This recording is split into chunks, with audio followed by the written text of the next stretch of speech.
we're going to take a look at simplifying radicals.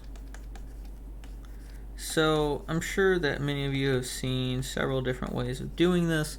We're going to talk about a couple different ideas, but really I'm just going to look at a whole bunch of different examples and kind of try and figure this out from there. So let's start with an easy one. Let's just start with the square root of 12. So let's talk about what this means. The square root of something, like why is it that if I type, square root of 12 in my calculator, what do I get if I type in square root of 12 in my calculator? Let's see. So if I type in the square root of 12 on my calculator, what I get is that it's roughly equal to 3.4641016, and then it just keeps going. And the important thing is that it does not repeat. There's no pattern. It just goes on indefinitely. It goes on infinitely, never repeating. And so this is what we call an irrational number, right? And so the reason that I don't want to write root 12 is because, well, I have to round at some point. If I can give an exact answer, let's try to give an exact answer. So what is this thing? So this is my radical, we call it. It's an operator here. It's trying to take the square root of something. And so the issue is that 12 is not a perfect square. We always talk about these inverse operations, like I have, plus and minus, or I have multiplication and division. They undo each other. And so one way of thinking about this is that, if I say that x is equal to the square root of 12, what I'm really saying is that, well, I can do inverse operations, so I can square both sides. X squared is equal to 12. So I'm trying to find the number. What number, if I square it perfectly, do I get 12? And like we just said, it's an irrational number. So I can simplify this a little bit by pulling out some, perfect squares. That's my goal. That's how I'm going to end up simplifying things. I'm looking for things that when I square them, they go into 12. So start over again, square root of 12. So what are some numbers that if I square them, they are factors of 12 then? Well, so something I need to know is, well, how about my perfect squares? Well, 1 squared is 1, 2 squared, that's not 2. 2 squared is 4, 3 squared is 9, 4 squared is 16, 5 squared is 25, and I could keep going here. But I'm looking for these numbers. These are my perfect squares. I'm trying to find numbers like this that go into 12. And so one of these should stick out here. It's this one right here. It's 4. So I can write this as the square root of 4 times the square root of 3. So things I can multiply things underneath the radical. This is 4 times 3. I just go back to square root of 12. I can separate them out like this. And when I do, I can take these, independently of each other and work with them. And so root 3 it's a prime number. There's no factors that go into it besides 1 in itself. And so I'm just going to work with this 4. So I'm going to ask myself, well, what number, or is 4 a perfect square? And it is. So what is the square root of 4? I can actually solve that. The square root of 4 is 2. So what this is equivalent to is 2 root 3. This is my simplified version. So this is going to be my strategy here, is that I'm going to look for ways I can break up a number like this and find perfect squares within it, and then separate them out and actually take the square root. So let us try, how about we try a new one? Let us go with a new one. How about the square root of 80? Okay, square root of 80. So again, I'm going to think about my perfect squares that go into this 1, 4, 9, 25. No, I skipped 16. That's unfortunate. 16, 25, 36, and so on. So 80 is not a perfect square. I have to think, does one of these go into it? And you might be looking at this and you might know the largest perfect square goes into it, but let's say I don't know the largest perfect square. Let's just say, hey, 4 definitely goes in there again.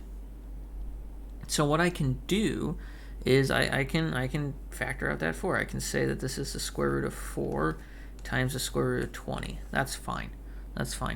And I know that this is equivalent to 2 root 20. But I'm not quite done because 20 still has a perfect square in it. And it is 4 again. And so I can write this as 2 root 4 root 5. And so what is the square root of 4? Well, it's 2 again. 2 times 2 times root 5. Now, this was not the fastest way of doing this. If I would have found a larger perfect square, I could have just gone straight to, well, 16 goes into 80. How many times? 5 times. And so this is equivalent to 4 root 5. Now, this is obviously a lot faster. It's great. But, you know, either one will get me there. If I just want to take out small perfect squares over and over and over and over again, that's fine. And then I just multiply them together. It all works out.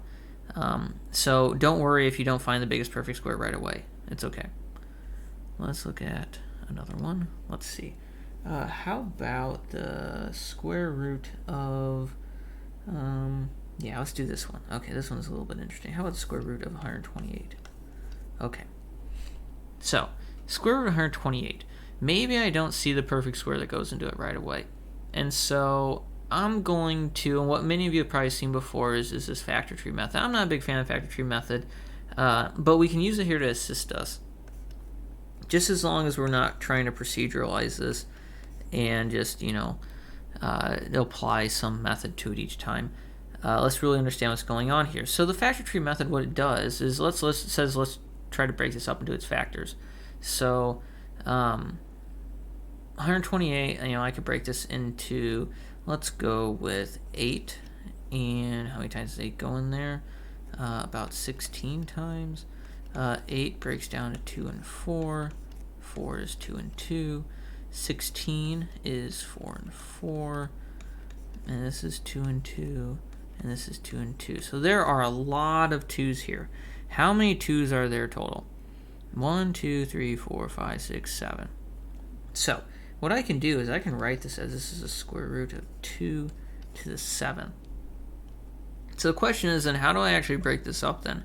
Well, what we said before is that I'm looking for perfect squares. I'm looking for numbers that, you know, when I have, for example, when I had 36 a perfect square, this is 6 to the second power. I'm looking for pairs of numbers. So another way of writing this, and this is a little bit tedious way of doing it, but what I could write this as is that this is 2 squared times 2 squared times 2 squared times 2 to the first, because that all adds up, 3, 5, 7. And I could write it this way if I wanted to. And what that means is that this is equivalent to the square root of 2 squared times the square root of 2 squared times the square root of 2 squared times the square root of 2. Again, tedious way of doing it, but I could. And I could take each of these individually. This is just equal to, well, the square root of 2 squared is 2. The square root of 2 squared is 2. The square root of 2 squared is also 2. And this is just left with root 2. And so I have the value of 8 root 2. Now, again, I could have seen that straight from the beginning. What's a perfect square that goes 128? Well, it's 64. The square root of 64 times the square root of 2 is 8 root 2. Let's look at one that maybe has some factors that aren't just 2 in it. Be a good idea. How about the square root of 108? So again, this one might be a little bit challenging to see again, and we can use our factor tree. Why not? So 2 goes into this 54 times, and I can take another 2 out. Left with 27, and I've got 3 and 9, and then 3 and 3. So this is where some of you might have seen us, you know, circling, you know, pairs of numbers, and the reason we're doing this is because we're looking for, you know, every time I have a 2 squared, that's a perfect square. So I'm just going to write this as, well, this is the square root of, so I've got, this is a 2 squared, fantastic. I've got a 3 squared, which is great, and then I've got a 3 here. So I take these each individually. This is the square root of 2 squared, that's 2. The square root of 3 squared is 3, and so this is equivalent to 6 root 3. Now, again, if I would have, been clever from the beginning, I would have seen that 36 is a factor of 108, but that was a little bit tougher to see. But the point is that I can use this factor tree if I want to, as long as I'm just not, trying to proceduralize it each time. I really need to think about what's going on. I'm trying to take out the perfect squares here.